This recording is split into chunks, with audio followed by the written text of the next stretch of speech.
Hi, everybody. Fiber Spider here, and Matt, the Rockin' Rocking Crocheter. Crocheter. Hi. We are back again with another collaboration video doing this really cool aquatic musical themed piece here. Welcome, welcome. And I hope everybody's having a really good day today. A fabulous day. And which pencils are you using today? The same one? I'm using the same ones. It is the Masters Touch Fine Art Studio colored pencils that you sent me. Thank you. Oh, you're very welcome. You know, it's the two-tiered tray set. I got this tier, and then I got another tier as well.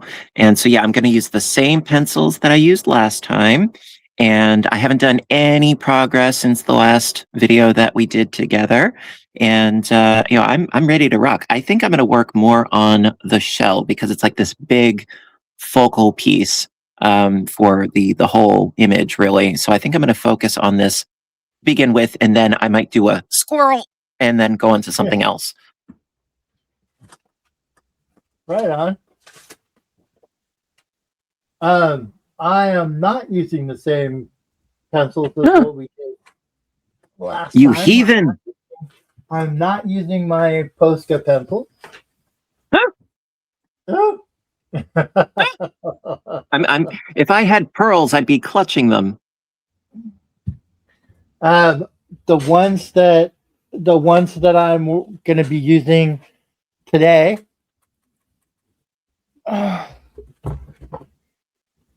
are these. Look chill.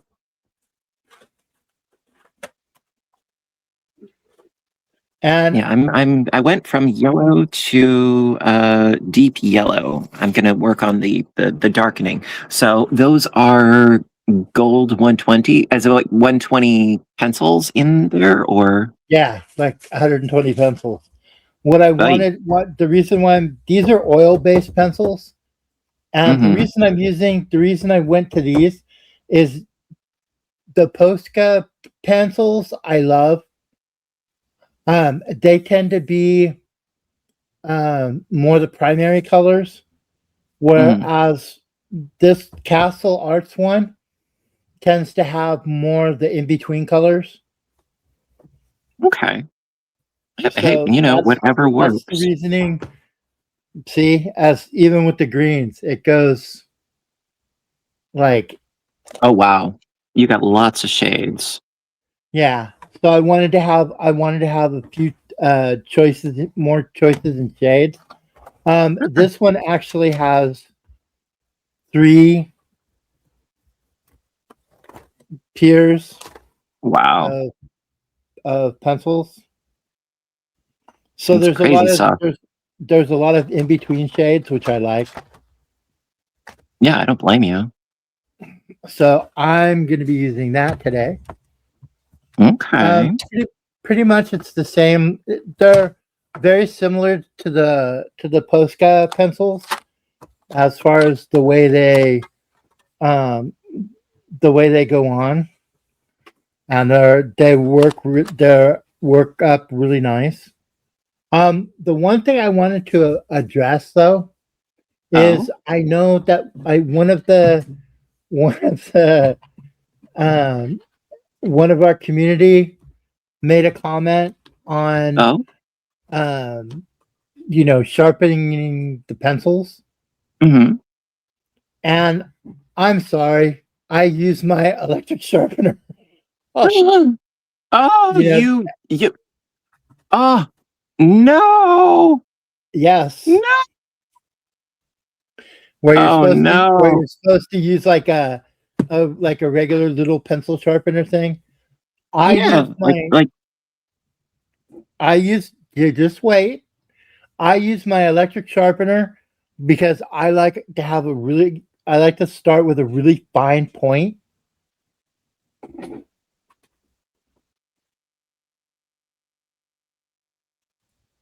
What's that? What is that? What is that? That's a really fine point, dude. Come on. Come on. I still like my electric sharpener. Uh, well, see the two kinds of sharpeners. This is what I was taught, back in the day, when I first started using, like, quote unquote artist.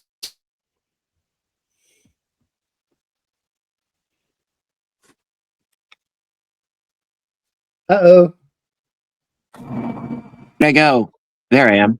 Um, There you are. the one with the crank, like the like the one that you would find in like schoolrooms, the crank pencil sharpener.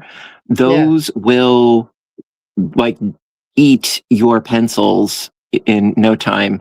And also the same thing with electric pencil sharpeners, that they burn through the pencil. You just eat it up. Um, and so I was told never, never, never, never use electric or the crank ones for your colored pencils. That's what I was always taught.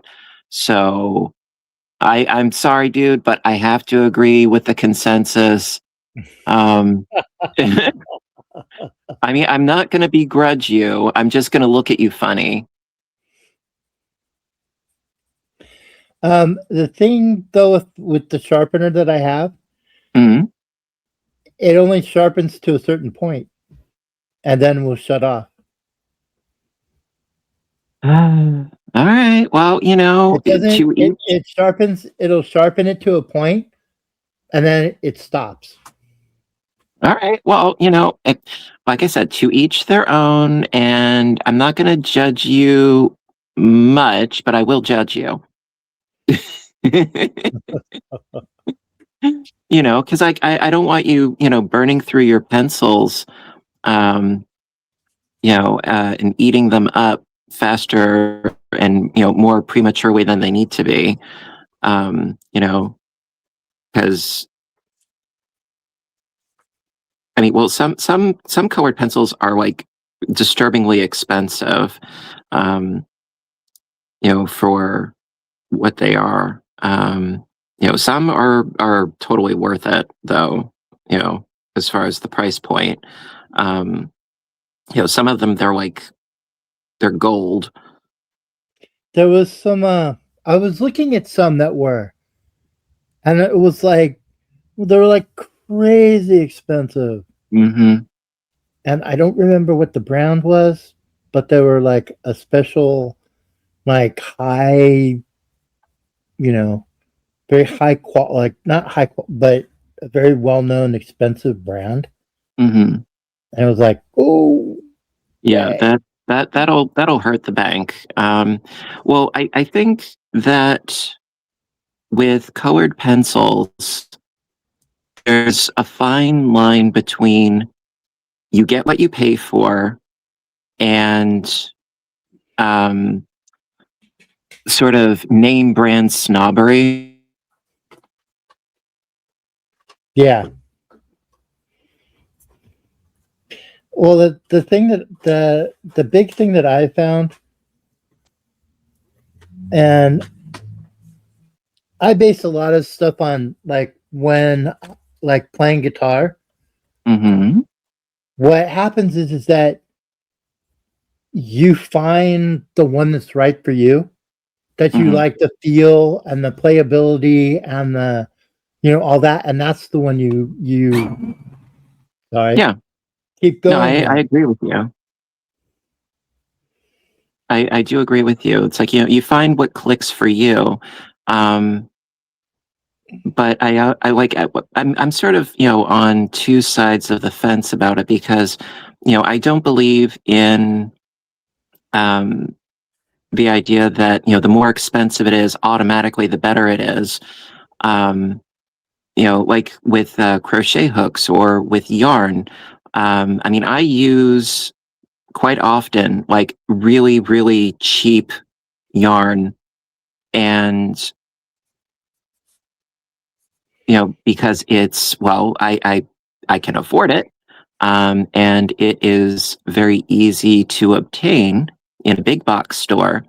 Um, and the trick is, in my opinion, it's not the yarn, it's what you do with the yarn, Exactly. how you manipulate the yarn.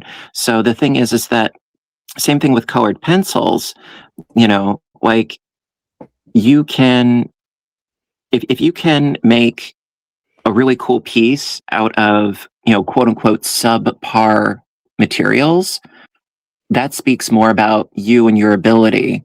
Um, Yeah. and there are some, like I was saying, there are some brands of colored pencils that I would not wish on my worst enemy. Um, and one of them was Rose Art. Those were, in my opinion, those were pretty bad. Now, the price point was awesome, but the quality, like you really couldn't get a smooth layout of color on those. They were very scratchy. There was not enough blendability, in my opinion. So there were those, and then the other one, it was, I think, it was the Michaels store brand at the time. I don't know if it still is. Artist's Loft. Oh yeah. Yeah, I've never I've never tried those. oh, they were, I would say, very much at the time. I don't know if they've changed since because I haven't used them in years, to be honest. But yeah, the quality of the color layout was really not conducive, to be totally honest. I mean, the price point was awesome, but I think unfortunately when some people they get the really really economically feasible price point and they think that they can do really really awesome stuff with it, potentially yes, but I think also it adds to the level of frustration and discouragement for people who want to get into coloring. And then it's sort of like, well, this isn't working out well, so I'm just going to stop and I'm just going to give up, which that honestly, that kind of sucks. Um, that could be potentially the case and the problem. Um, so yeah, those are two brands that I'm just sort of like, yeah, no, nope, nope, not happening. Otherwise, the Black Widow pencils that I've been using, really like those. Prismacolor, I swore by for years and years, and I still really like them. No, But I'm I getting, still, no matter, I've got, we've got Castle pencils. I've got my Posca pencils. We got the Cezanne pencils, and I still like my Prismacolors. yeah, they are Out of really out of nice. out of out of all of those, I still like them. The only thing is that they are, I would say, to be honest, they are cost prohibitive because they are not cheap. And from what I know, they break kind of easy. Oh yeah, yeah, they do. The last thing you ever want to do is drop one on like a solid surface because yeah, you can shatter the leads, and Inside then the when you're trying to pencil. sharpen it, they keep breaking. I've heard Yeah, that happens, but I've never had like a one of the Prismacolors do that to me. I have. Like do that, like sharpening it and having it break. Yeah, no, unfortunately, I have had that happen, and it can be very, very, very frustrating. Um, but I have also seen people try to fix that problem by heating the pencils with like a heat gun or a hair dryer. Um, and because it's a wax based lead, from what I understand, um, it helps sort of Melt repair it it back together. from the yeah, from the outside in. Now, does that actually work? Honestly, I don't know, but it is a thing. I haven't heard of that. I Yeah, haven't well, heard it's of the I haven't heard of that.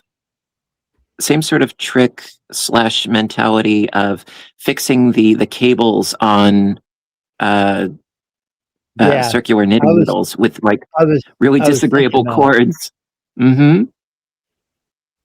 because some of the cords on circular knitting needles, they are made out of a plastic kind of material that, unfortunately, yeah, it has muscle memory, and when it's in a coil, it remains in a coil, um, and they can be very, very frustrating to use. Um, the ones that I've been using uh, since are the Xiaogus, and those are threaded, like braided metal cables, and those are awesome, and they don't have that muscle memory problem.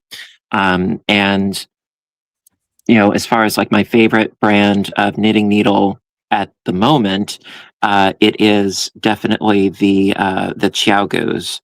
Um, and they are not cheap, but I feel that those are definitely quality. They are really, really, really great, and I really, really like them. Um, I think on that one you get what you pay for yes, I, because I do agree. I use the Chagus too, and I tried Knitter's Pride. I tried Mhm. like different ones, and it always frustrated me with that crazy cable. Yeah.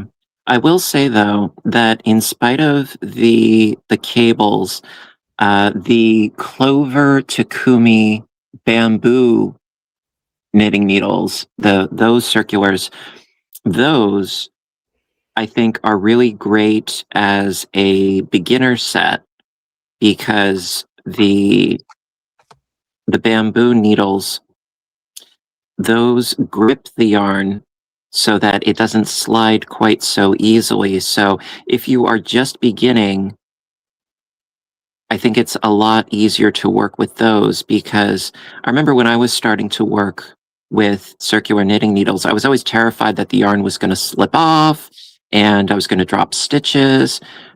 The Takumis really help you regarding that. Um, but then once you have that level of confidence, I would say, yeah, go with the Takumi, not the Chiagas, excuse me, um, because they're awesome. Just point blank, they're awesome. Um, and the chords are especially nice. I was I Rebecca wanted to start knitting. Ooh. And no, I think it's cool because she's a really good crocheter, and I think she would be a really good knitter. And Yeah, well, I so, mean, if you already have a great basis of crocheting, getting into knitting, they're cousins. It's good to be familiar with one first, then go into the next because crocheting is a lot more forgiving as far as mistakes go. Um, Knitting is a lot more unforgiving, but if you have the concept of tensioning your yarn down already, it's a lot easier. yeah, because I went from knitting to crochet.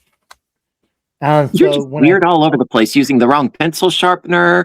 And oh gosh, you're an I'm anomaly, just, dude. I know, but I went Love you from, anyway, but you're an anomaly. What's that? I went from knitting to crochet. Oh, you're kooky. Yeah, yeah, that would be me. Uh, and because of that, I think I had an easier time learning how to crochet because I already had the tension and you know, all of that side of it. And doing crochet, it kind of opened my eyes to a whole different, art. And I actually like crocheting a lot better than I do the knitting. It's a lot more fun for me. Let's see. But So that I would was just be using the deep yellow. Now I'm going to go into like an even deeper tone of orange for the shell. I'm making some good progress. Like there is some contrast going on there. What do you think? That looks good. Going in like because I really like how this artist I they like do that. I use like a that lot of pink. they, I like they that. I use like hatching and cross hatching. that patch through here. That's pretty cool. Thank you. Um, I'm going to go in a little bit darker. But like I was saying, the how the artist uses hatching and cross hatching to signify like specific shadows, it makes my job a little bit easier here. So I can appreciate that. Now I'm going to go in even darker in certain spots.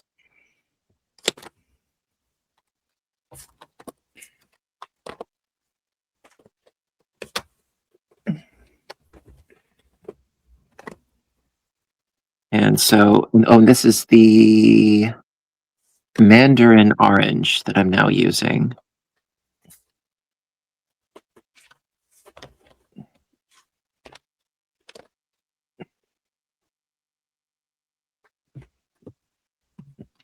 And what are you working on, good sir? I'm kind of and true to form.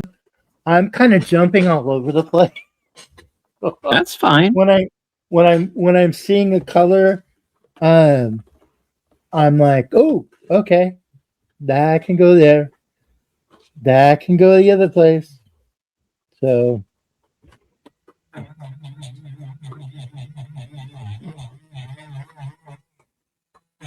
Was that your sharpener? no, What is no, that? it's an eraser. Uh, you have an electronic eraser too? Yeah. Oh, you kids today with your newfangled toys.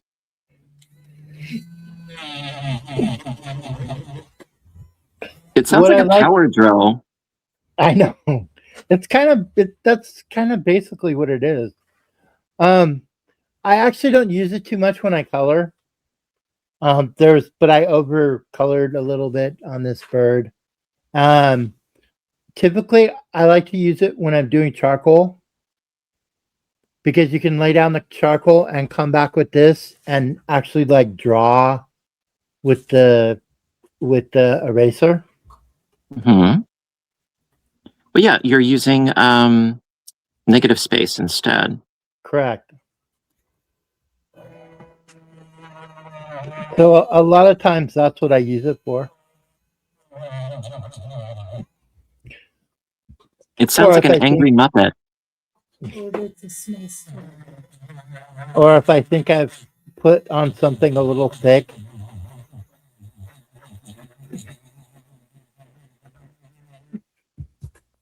and try and give it a little, a little bit lighter of a look. Hey, you know what I always say? Do what works for you.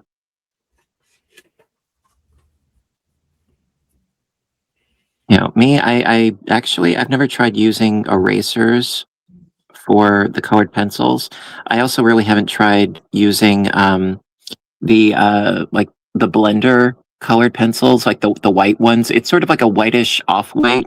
I never really used those, yet. Perhaps I should, but I never really have. Well, I had a comment about using about using the blender too, and Oh. yeah, and I can do it either way. Like I can blend it without the blender pencil, like doing it, I guess, the old school way. Hmm. But I I guess can that's also my do it. method. I can also do it with the blender pencil. But I tend to use the blender pencil. Yeah, whatever works. Well, yeah. All right, so really starting to get some decent contrast here, I think. But I think I'm going to go in with the same pencil, or maybe one even darker, actually, with like an overall kind of almost like a wash, even though I'm not actually using watercolor or anything. It'll make more sense in a minute. Let's see. This one is Nacarat, Nacarat. I've only encountered that name in colored pencils before. I've never actually encountered that anywhere else. Yeah, it's a little bit darker. I think I'm going to try this. Why not? Yeah. Or So what I'm doing is I've got burnt umber, and I'm just going over some of the darker, make it pop a little more. Just going over some of the darker places with burnt umber. actually, I think I'm going to go over it with coral instead because it has a slightly warmer, more pinkish hue. I think I'm going to try that instead. But yeah, like, I don't know. Nacarat, it sounds like Baccarat, like like it's a game or something. Um, or something with beta carotene in it. I don't know. I don't know. I'm a kooky person. But yeah, just using the coral, going over everything like very, very lightly, just to give it some more nuance. Also, actually, I did work on my spiderweb piece a little bit.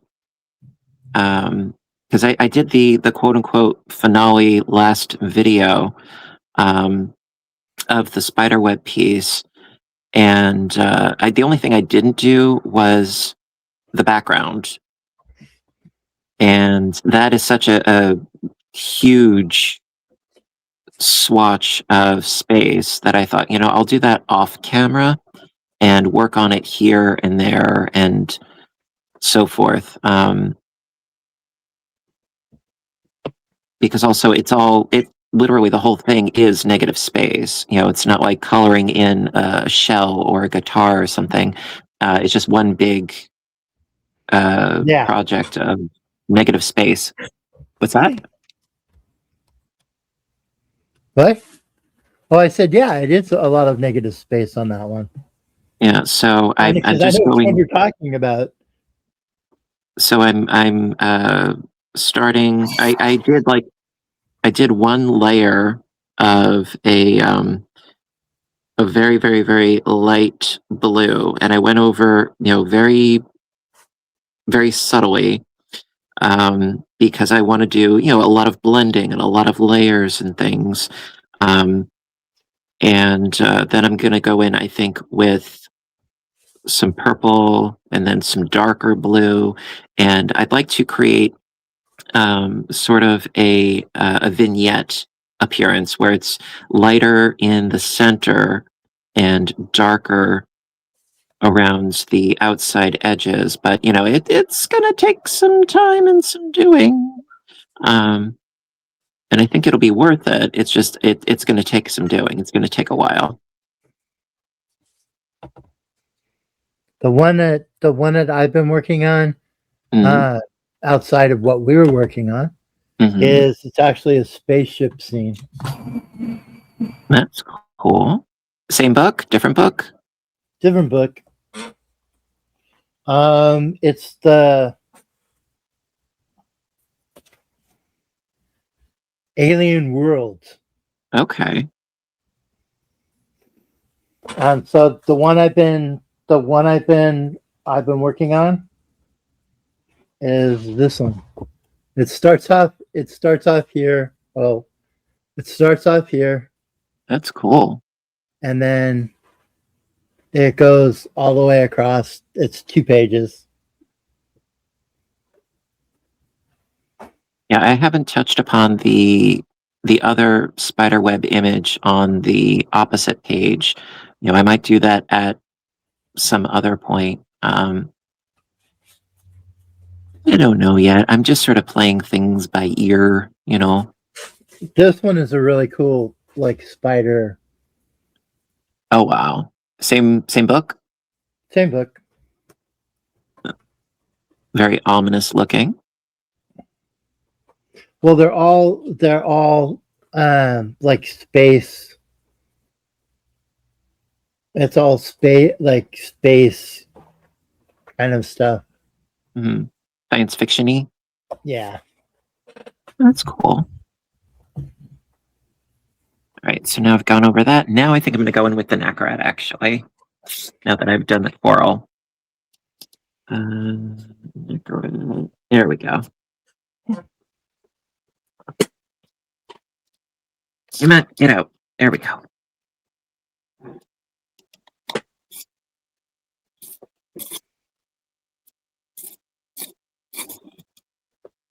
Yeah, so just trying to, give this,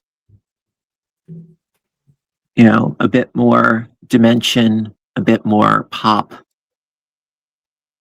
And I'm getting there, you know. Kind of felt bad the last video that we did because it was just sort of like I focused on like this little piece and this little piece. Now I feel better about this now because I feel like I've got sort of like a central hub to have the rest of my piece work around. So I feel kind of better.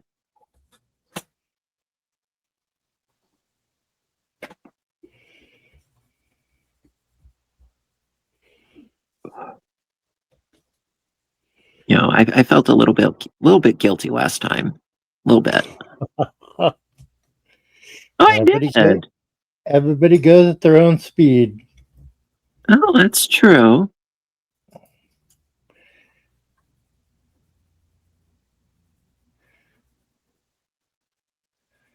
So right now I'm just not doing like a an overall wash. Right now I'm just sort of like following the there's sort of like veins in the shell with the Naccarat.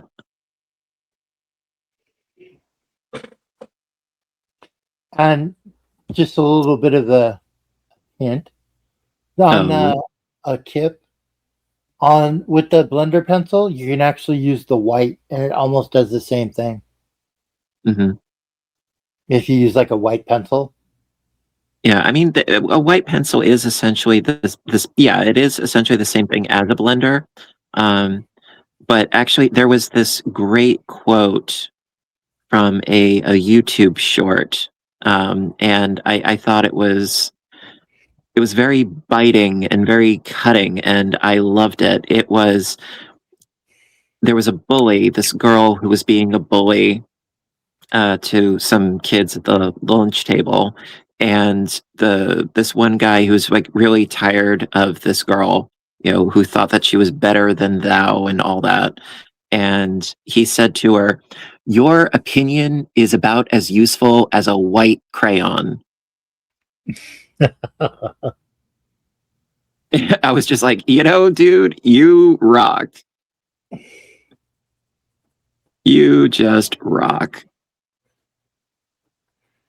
Because I mean, honestly, when I was a kid, I never used the white crayon. yeah, neither I did might I. now, but yeah, I like the black and the red were like the two first ones to The go. go-to? You too? No, not black and red. Yeah, like black and red. Ironically, now I'm all about the green now. But yeah, black and red, those were like the first to go.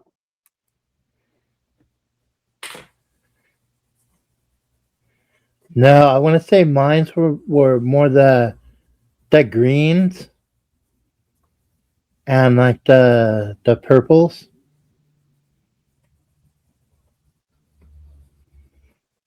Those kind of went first for me.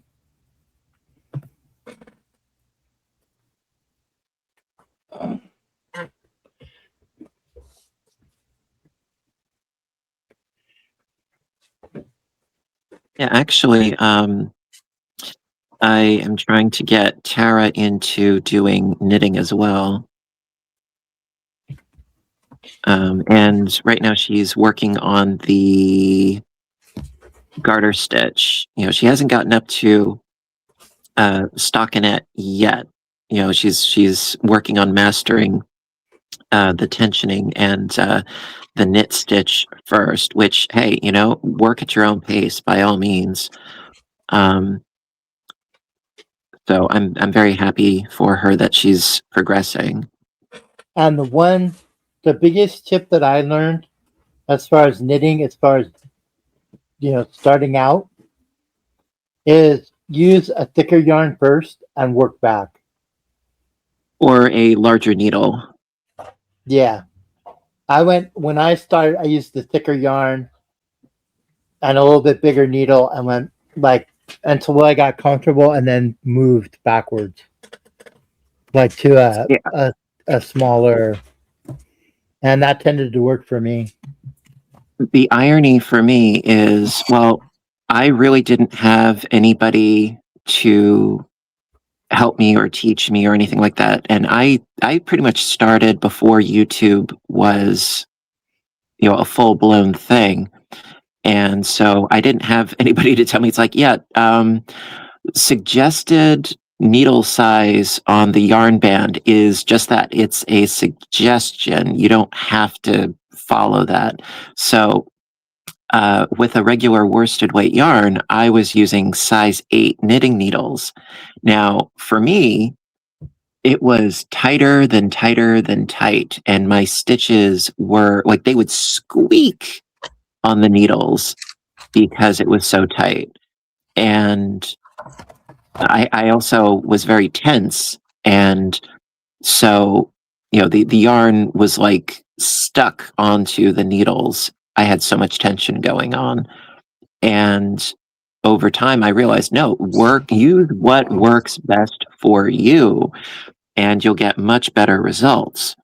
Um, and yeah, that took some time. There was a bit of a learning curve there, and of course, since then, YouTube, has become much more of a thing, and there are a lot more resources out there for crocheters, knitters, and stitchers of all sorts. But at that time, like all I had was uh, it was a book that actually was a kit that was designed for children. It was by a brand. Who?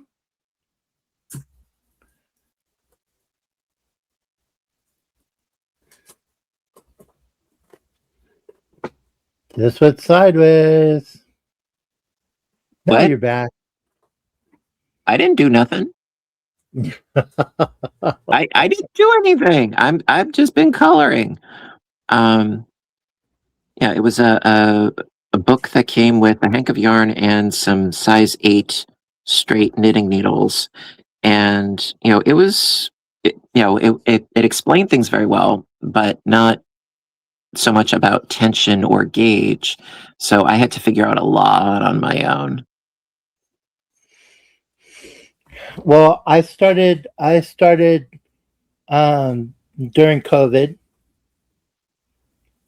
and I did use YouTube, but Rebecca is the one that got me to start like knitting, because she was like, it can help your hands, and because I've got arthritis in my hands and I play guitar, so she was like, it could help keep your like fingers like Your mobility. moving, and to strengthen your hands and all of that. And I'm like, yeah.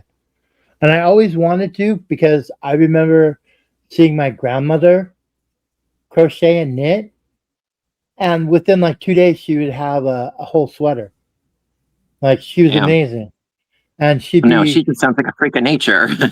and like she could talk, like she'd be talking to you, and like just like knitting away, like talking to you and watching the TV and like all of this crazy crud. And I thought to myself, how hard really can this be? Famous last Because words. because because grandma made it look so dang easy, Mm, right? And I always thought it was really cool. And so, like, for the about the first 8 hours, Rebecca's like, put it down, put it down. I'm like, there was a few, quite a few 4-letter words. Uh, and she's like, put it down, walk away, put it down. And there was, you know, my response was, hell no, because I'm on certain things I'm very stubborn, No. and like learning things I'm very stubborn. And so about 8 hours of me cussing, like, and finding words that I don't think were in the English dictionary. You Um, created some new ones. I created some new ones.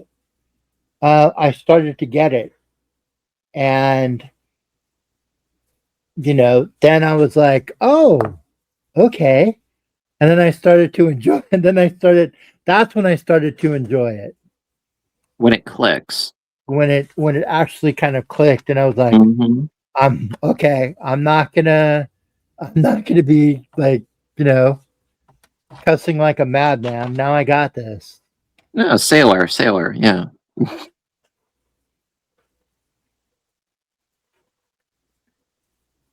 So Yeah, that's how I started. I think I have the exterior of the shell pretty much ironed out. Now I'm just doing the I know that's making me pinkish crazy. interior. But yeah, I think the shell is perhaps not done, but it's definitely getting there.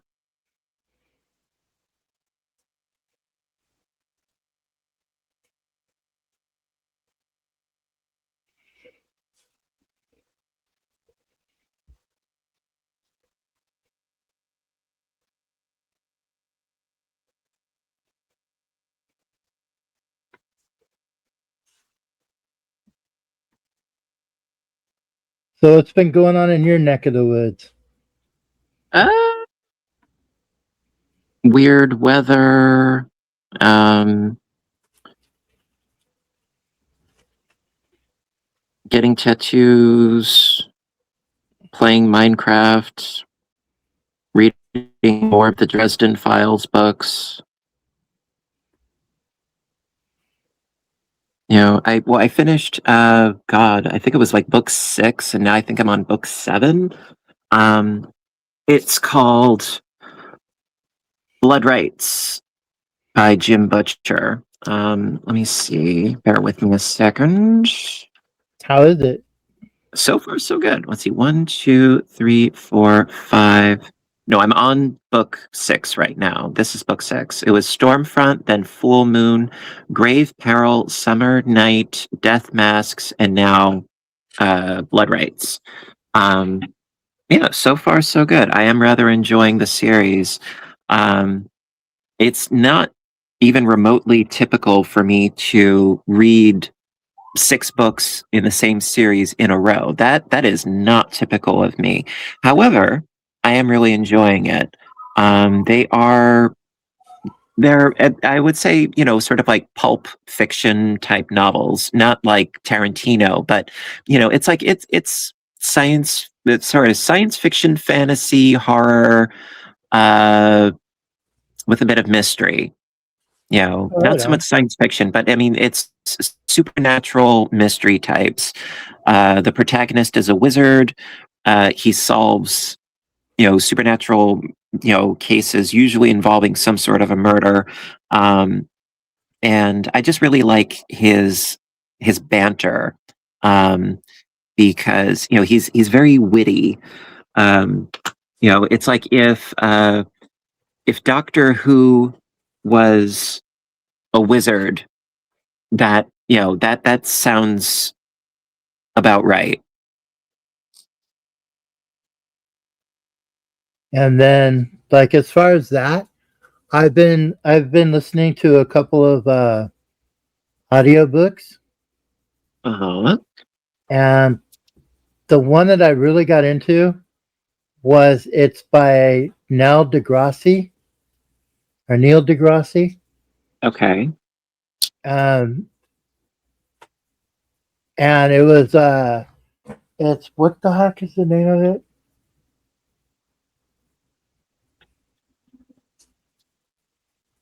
Son of a gun. I'm not to look it up.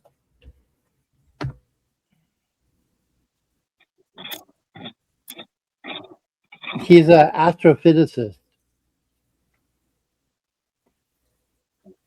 Yeah, so right now I'm going to use yellow ochre for the piano keys. I mean, typically piano keys, they're like white slash off-white. These are going to be aged by the sea. So they're going to be sort of a brownish yellow of sorts. Ah, the name of the book is Neil deGrasse. His name is Neil deGrasse Tyson. He's Uh-huh. an astrophysicist, and the Uh-huh. book is astrophysics for people in a hurry. Astrophysics. For people in a hurry. Okay. Well, you're in such a hurry you can't say it. Well, yeah. It's okay. I'm just poking fun. Oh, I know. Um, I'm poking fun of me because I'm like, pit. Actually, there. Speaking of, there was another really, really cute video that I saw. It was another YouTube short. I get stuck. I don't know about you. Let us know in the comments section. Do you get stuck in the YouTube Shorts loop? You know, you just watch one, and then you watch another one, and then you watch another one, and then like 3 hours goes by, and you're like, oh, I really should get to work. You know, like, has it happened to you? It has happened to me. You know, it's like this Bermuda Triangle, a video Bermuda Triangle. You just sort of get sucked in. Um, Yes, it happens. It happens to me. okay, so I'm not the only one. No, I do it too. And so it was this little boy. He looked like he was, oh, I don't know, maybe 3 or so. And he kept saying this word that the mom could not understand what he was saying. It almost sounded like he was taking his finger and going over his lips, you know, you know, and he's like, Yeah. you know, you know, and she, for the life of her, could not understand what it was that he was saying, what he wanted. She couldn't figure it out. And then eventually she narrowed it down and figured out that the kid, he just wanted a burrito, but he had trouble saying the word, which, you know, if somebody rolls their R's and he hears them doing that, I could understand why he would have trouble with that. I get it. Um, you know, burrito, you know, you know, like I'm by no means making fun. You know, I'm just trying to explain how I can sort of correlate the understanding of why he would have trouble with the word. Um, because like when I was a kid, now I think my dad was uh he never grew up. He got older, but he never grew up. My dad was very, very uh I don't want to say immature. I would say very playful, especially when it came to words. So he would call pretzels preckles, or scissors. They were skizzers.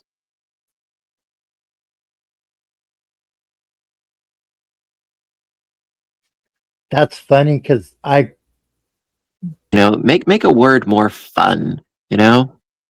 But eventually, the kid got a burrito, and he was all happy and smiles, and it was cute. I liked it. Yeah. Well, I mean, there's nothing quite like a good burrito. this is very true. Yes, it is. You know, actually, they weren't okay.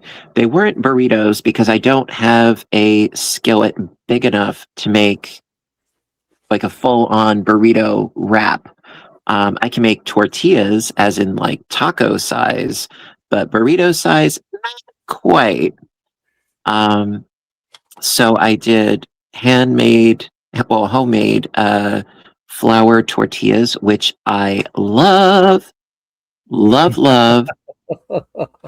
I used to really like the masa harina tortillas, but making them can be really, really fiddly because there's nothing holding them together because there's no gluten. Um, I would say there's more work involved with flour tortillas, but they are so much more robust and I find them easier to make. Yeah, you got to roll them out, but when you're going from rolling them out to onto the frying pan, they're not going to disintegrate if you look at them funny. Um, and so it was a vegetarian taco filling that was supposed to mimic ground beef. And it worked out actually pretty darn well, I will say. Um, I was impressed. I was pleased. Well, I think I'm gonna go. you better watch out on the how to make tortilla things, because we have the master sitting here with us. Well, I never said I was good at it. I just said I enjoy it. Everyone should try to know how to make them. Absolutely, whoever wants to. Yeah, that's how I know we don't tell this story that often, What would you but do? that's how she got me. It's like What, her tortillas? Yep. She invited me over for dinner when we first started dating. She goes, "Oh, you like Mexican food?" I'm like, "Yeah, I love Mexican food." Well, come over and I'll cook you dinner. I'm like, "Okay." And went over to her house at the time, and she had a window like facing the driveway, and I could see her in the kitchen, like working away. And I came up to the door. I said, "I'm here." She said, "Come on in."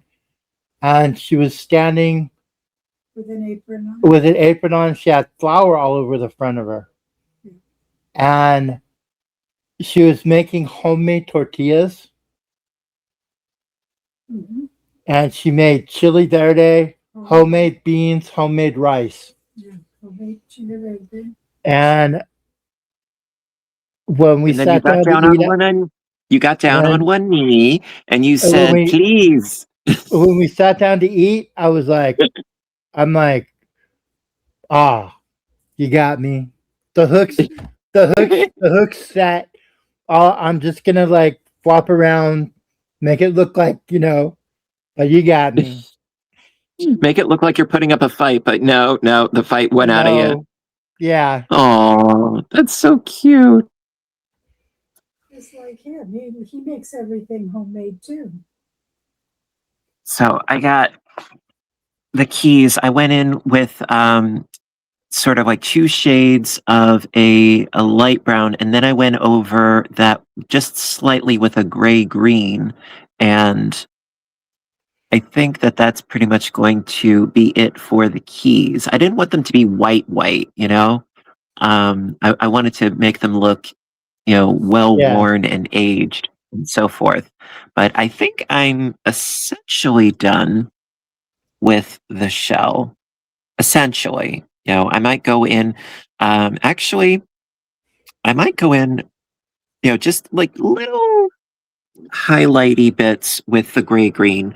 Again, give it some sort of patina, if you will.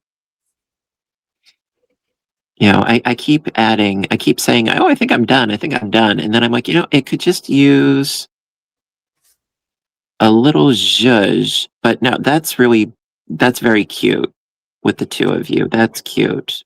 I like that. Reminds me of that song from the movie Snow White where she's singing, I'm wishing for the one I love. And then I can see Rebecca in the kitchen, sprinkling flowers. She's dancing around the kitchen going, I'm wishing, I'm wishing.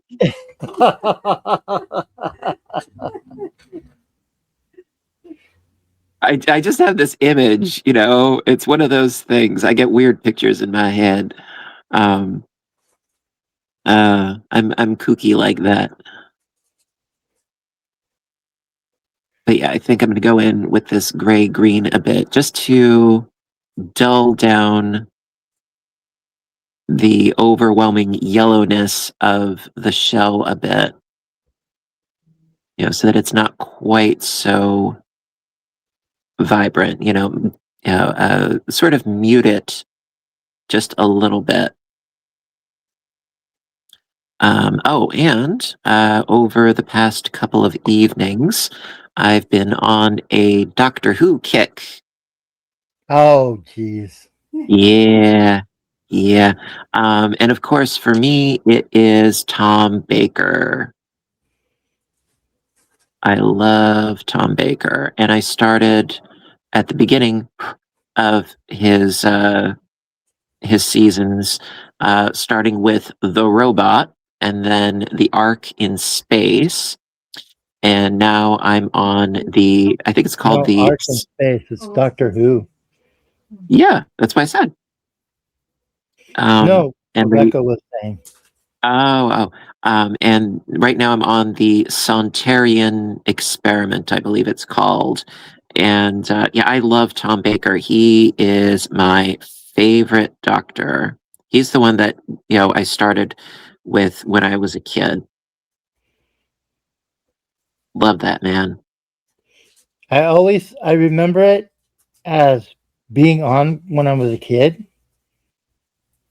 like the Doctor Who thing, and it was on what channel was it on? It was on Like PBS. 13 or 21. It was on like One a of those. PBS channel. Yeah, like public broadcasting, yeah. And the funny thing is that like the show, if I'm not mistaken, it was really meant to be like for kids, but as a child watching that stuff freaked me out because even though the special effects were pretty bad, when you are a small child, it's like, oh my god, he ripped his face off. It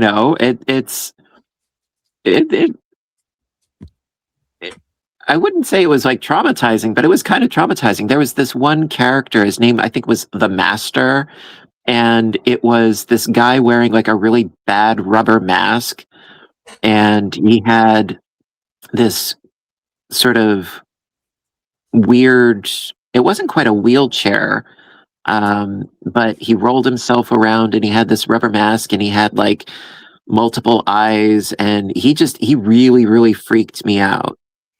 He really, really, really did. Um, and there was another episode called The Talons of Wang Chiang. And that one took place in Victorian England. And there was a crazy doll like little person that was apparently a homunculus that had the brain of a pig, and it went crazy and it was attacking people. And again, it freaked me out as a child. It did. I mean, the acting was quite often over the top, but I don't know. I really loved the show as a kid, and now I've been watching it on Tubi, Tubi. It's Yeah. free, but there's ads like every 15 minutes. There's ads, and it's ugh. It's annoying, but it's free. The one it was kind of eye opening. I used to love when I was a kid. It was all about Ultraman. I've I would heard of come him, home. but I've never really watched him. I would come home from school, and it was like it was on, and I wouldn't go out and play until I was done watching Ultraman Okay. after school. And so um, we were talking. I was talking about it with somebody from one of the guys from work, and we were, oh yeah, remember that? And so I went back and I watched, because they have clips and stuff on YouTube, and I watched some of the like stuff like Ultraman. Mm. I was like, oh my god, really? I like You can't this. believe that you actually watched it and enjoyed it that intensely as a kid, but you did. Yes, yes. Yeah. Been there, done that. Yeah, I totally understand where you're coming from. Trust me. I wish I didn't, but oh, I do. You have this sort of embarrassing retrospective moments where you're like, wait a minute, wait a minute, wait a minute. I thought this was scary, or I thought this was cool, or I thought this was funny. What kind of alternate universe mindset was I in as a child? What was I Trust doing me, as I a know. kid? When you're a kid, things have a completely different hue about them. Yeah, and Like, that particular show, I was like, oh my gosh. no, I get it, but I mean, even as a child, I was very discerning when it came to certain cartoons, though. Like Warner Brothers, I loved. Hanna-Barbera, no. Because with Hanna-Barbera cartoons, like a character would be running and running and running, and the same background would appear like 7 times. And I was like, yeah, the quality's just not there. Even as a kid, I could tell, you know. Um, but yeah, I love the old Hanna-Barbera cartoon. No, sorry, Warner Brothers cartoons. Like, Bugs Bunny, Yeah, um, Daffy Duck, Porky Pig, The Road Runner, Tom and the, Jerry. the Love Tom and Roadrunner Jerry. and Wile E. Coyote. Yeah, everything came from Acme and everything Acme. malfunctioned on him. Poor guy. Um, but yeah, I used to love those cartoons, especially Tom and Jerry. I think that those were definitely my favorite because everything was, very domestically oriented, and you could see, the different appliances and things that they had back in the day. Um, you know, um, like the old school radios. This was, before TV was a mainstream thing. Um, and I don't know, I don't know, I gravitated towards those for whatever reason. Um, Yeah, it was always Wile E. Coyote and Roadrunner, and uh-huh. also Yosemite Sam. I have no idea why Yosemite Sam. Could be worse, could be weirder. or Foghorn Leghorn. I say, boy, what are you doing, boy? What's interesting though is that so many of the characters, more often than not, had speech impediments, if you think about it, or weird ways of speaking. You had, Daffy Duck, Elmer Fudd, Porky Pig. Think about it. Like a lot of them, they had like really unique manners of speaking. Yes, Um, that's true. a lot of them did. Um, I mean, you could argue Pepe Le Pew, but it was just like a really thick franglais accent. It wasn't quite French. Um, that, and well, and his issue was that he was a lech. You know, he was always, inappropriately advancing females that didn't want to have anything to do with them, And of the and it was wrong the wrong species. species. Yeah, exactly. And it was the wrong species on top of that. It's like insult to injury. It's like, no, dude, that's a cat that's been accidentally painted. It's not a skunk, it's a cat. And no means no. Back off. Ugh.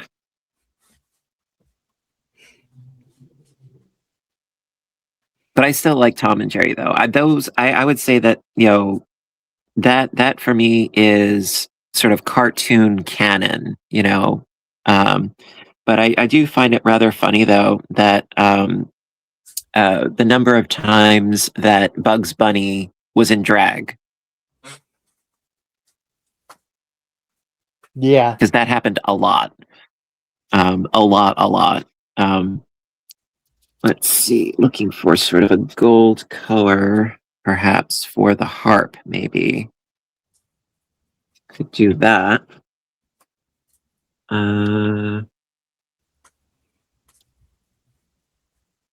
Could go with the yellow ochre. Could. Yeah, now I'm finally branching off from the shell into other things.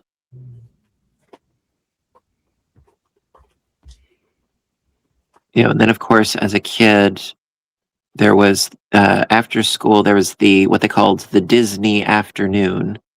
So there was Disney's The Gummy Bears and DuckTales and Darkwing Duck and Tailspin, Chippendales Rescue Rangers, I remember that one. Aladdin. What's that? I remember Chippendale. Chippendales Rescue Rangers. Rescue Rangers. Loved those. And I absolutely loved Monterey Jack, though. Loved him. Monterey Jack? The cheese? No, it was a character. The character's name was Monterey Jack. He was this rather robust mouse with a mustache who had an Australian accent, I believe, and his sidekick was a little blue fly named Zipper. And you could never understand what he was saying because it was all like squeaky, buzzy noises, but he emoted everything. Yeah, and then there's another mouse named Gadget who was an inventor. I mean, Chippendale, they did have like cartoons, Disney cartoons that were them. Often they didn't talk; they they emoted, and they gave Donald Duck a hard time. But more often than not, they didn't actually speak. But in Rescue Rangers, no, they did speak. The one that I used to always I liked, and I still do, is Secret Squirrel and Morocco Mule. Never heard of them. No offense, but never heard of them. I'm just being honest. Never heard of them. Like Secret Squirrel was like this squirrel character, and he had like he almost looked like, say, like the Green Hornet. Like he had this he had a mask on and like a fedora kind of hat and like this trench coat. And then there was Morocco Mole, and he had this like Moroccan, like with the fez, like this outfit. Well, it's funny that you're saying this because it sounds very similar, very, very similar to Danger Mouse. Because Danger Mouse, it was a very BBC Thames production kind of cartoon. The production quality was right up there with Hanna-Barbera, though. And so Danger Mouse, he lived in the base of a mailbox, like a public mailbox. And his sidekick was, I believe, a hamster named Penfold. And Baron Greenback was the arch nemesis. And his sidekick was a crow that I can't remember his name, but he kept calling the Baron Greenback Barone. Everything had a very, very thick Cockney British accent to it. And you're just, I don't know, you're just making me think of Danger Mouse. It was very, very, I want to say 1970s, 1980s era, thereabouts. Oh, I heard of Danger Mouse, but it was a completely different thing. Very interesting. And I want to say it was Hanna-Barbera. Danger Mouse was? No, Secret Squirrel. Ah. Like the same issue I had with the Jetsons and the Flintstones. The animation quality, just to me it was subpar. It was like they were trying to go with quantity versus quality, because with those they had to crank out episodes all the time, and it just seems that the art suffered for it as a result, unfortunately. I'm not I would trying to be. argue as a kid, you really Yeah. you kind of didn't give a rip about that. Well, I was a weird child. As an adult, yes, you I kind was of a like, weird child. but as a kid, it's like it's Fred Flintstone. I know, but even as a kid, I had very picky, discerning tastes. I mean, I had this thing about whenever it came to like chops or steak or anything like that, I couldn't eat fat. I couldn't deal with fat because it was icky, white, chewy, bleh. And I remember it was to such an extent that I told my mom that I wanted her to trim the fat off of my rice because it was all white. Ah, dang. I swear to God, you can't make this up. I was like, Mom, could you trim the fat off of this? And it was a little pile of rice on my plate. So what did she do? She took the fork, scooched some to the side, and they're like, there you go. I mean, my two nemesis when I was a kid was spaghetti squash. I hate spaghetti squash. Understood. I still am not a fan of certain squash, so I get that. Go ahead. Spaghetti squash and green beans. Okay. I could eat like Del Monte green beans out of the can. I love Right. those. Okay. Or like the ones you got at school. They would give you like the green beans at school. So, School lunches. but you couldn't deal with like fresh ones. Not at all. That that is ironic, because it's sort of like the same thing like when you're a kid, it's like, ooh, Elio's, yeah. And then you go to a pizzeria, like, oh, that looks funky. Ew. Like why is the cheese in that shape? Because that's fresh mozzarella. But it looks weird. It's not shredded. Yeah, for some reason, like fresh green beans, I hate them. I hate them. Well, I mean, it could have been a texture thing, maybe not necessarily a taste thing, but it could have been a texture thing. You know what I mean? It was a taste thing. I didn't like the taste of them. All right. Not at all. Pretty much. I keep saying this. I know I keep saying this, but I think I am pretty much done with the shell.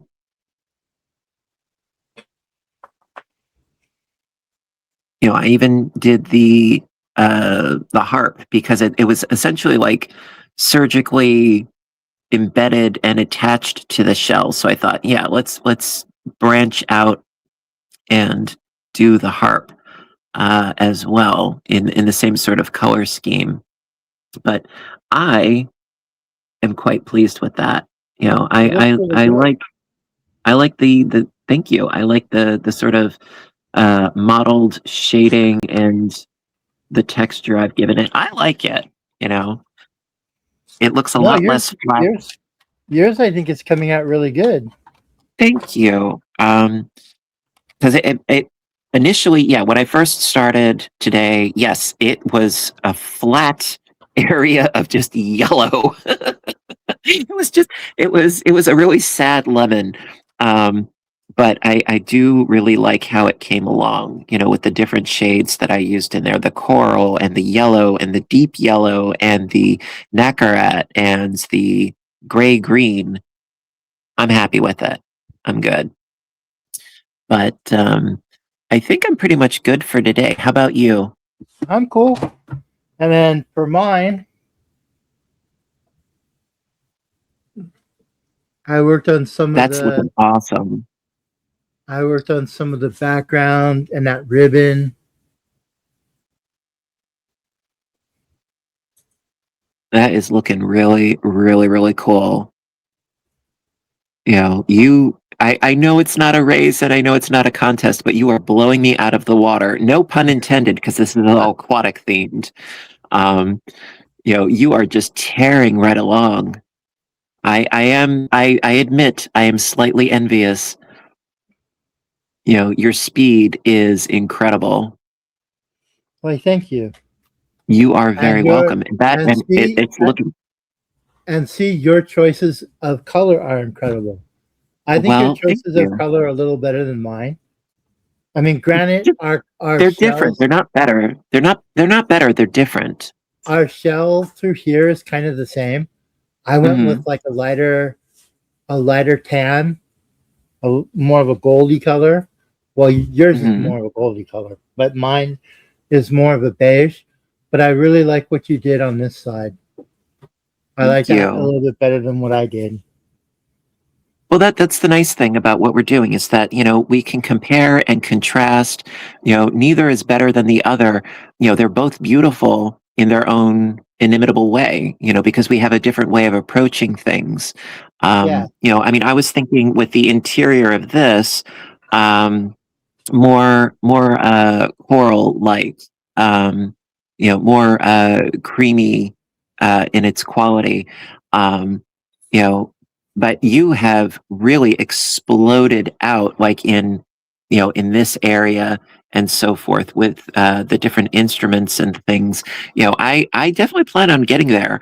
Part of my hang up, if you will, is that, like, when I do some of the waves, because there's a lot of repeating patterns. Like, for instance, these birds, for example, there's one here, there's one here, another one here, here, yeah. here, here. And so, with a lot of the repeating things, I would like those to be essentially not the same, but approaching them the same, with similar colors, so that A there's pattern, more more of a like pattern to it. Cohesiveness. right. There's like right, exactly, cohesiveness, continuity. Um, so, like, when I approach the birds, I'll be doing like pretty much all the birds in one fell swoop. No pun intended. Um, Or we also have maracas. There's one here. There's another one here. There's Yeah, probably another one elsewhere as well. And oh yeah, there's another one right here. So again, I would use that same approach. Or some of the stringed instruments, like for this one, I think it's like a bass or a cello. Then this one appears to be of a similar nature. Could be more of a viola or a violin. And then there's another one over here. So again, I would try to probably approach the colorways similarly.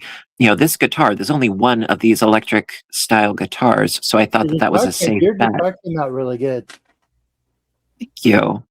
I might go in actually a little bit darker because it is kind of on the light side, but the nice thing is that, yeah, you can go in darker later, but you can't make something lighter unless if you have a handy dandy electric eraser. Exactly. Little power drill eraser. Um, Hey, but yeah, you know, eventually I'll get there. I mean, I'm just happy that I have like a big focal point to branch off of finally, um, as opposed to going like hither, thither, and yon. I've got like, um, I've got like an anchor point to work off of. So Gotta yeah, have it'll, gotta it'll have all the happen. accoutrement. Of course. Well, but then again, you've been doing this a lot longer than I have. Really? Oh, there we go. But yeah, we blinked for a bit. It's okay. Oh But yeah, no, I I think didn't that's think pretty I much gonna didn't do me for I today. thought we were pretty much the same, as far as like doing this stuff. I thought Yeah, we were I'll get about the there. same. No, about the same length of we're at the same like length of time doing it as each other. Oh, no. Well, you're actually well, you're the one who got me into these books. So, I would say you're the progenitor on that one. But yeah, we'll continue it on in the next part. I Cool. really am enjoying this collab, and I would love to do it again. As per usual. At the schedule, our schedules permitting, of course. But yeah, I would love to do this again sometime soon. Okay, that's cool with me. I always have a blast Alrighty. hanging out with you. Always a pleasure. So, listen out, everybody out there in YouTube land. You guys have a fabulous day, and you know what to do until next time, right? I want all of you to stay inspired, stay caffeinated, stay creative, whatever element and medium it is that you want to do, whether it's coloring or stitching or making some tasty treats, stay creative. Take care of yourselves and each other. Yes, indeedy. Wonderful words from a wise spider. Well, Take listen, care, thank you everyone. again. We'll see you Take guys care. on the YouTube streets. Bye for now, everybody. Have a great one.